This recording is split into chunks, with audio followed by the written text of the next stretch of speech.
Why do some athletes learn skills faster than other athletes? It has nothing to do with talent. It actually has to do with correlation. Here's the thing you need to understand. Learning is actually passive. It's not an active activity. There is doing. Doing is active, but doing is not actually learning.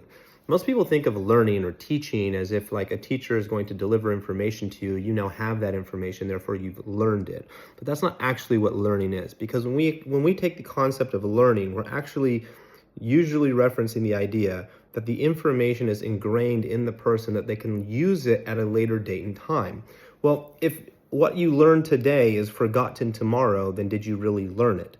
That's not really how we're applying learning. Learning is not usually a short-term metric. We're usually applying learning as something being long-term.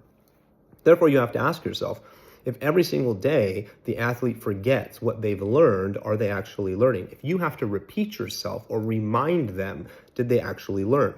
Here's the kicker. Learning is actually a reflex.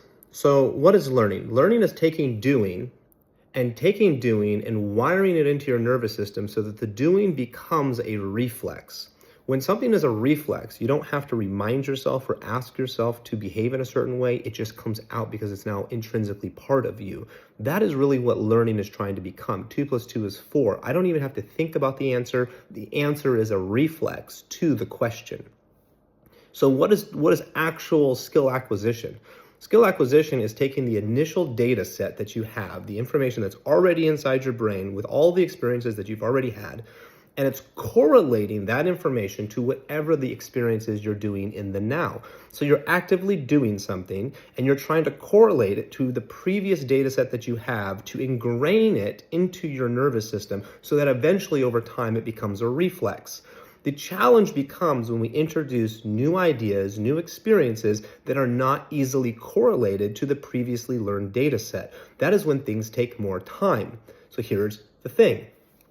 You can modify and tweak things so that they can correlate to the previous learned data set. In that way, then, whatever it is that they're actively doing gets internally ingrained faster, therefore connecting it to already learned reflexes. So it's not that talent, it's actually the ability to correlate to previously learned experiences. Most people, we say, oh, that person is talented, actually has a large depth and breadth of experiences that they can easily correlate to whatever the doing is that they are doing. Therefore, they respond in a way that is more reactionary and more reflexive, and we think of it as talent.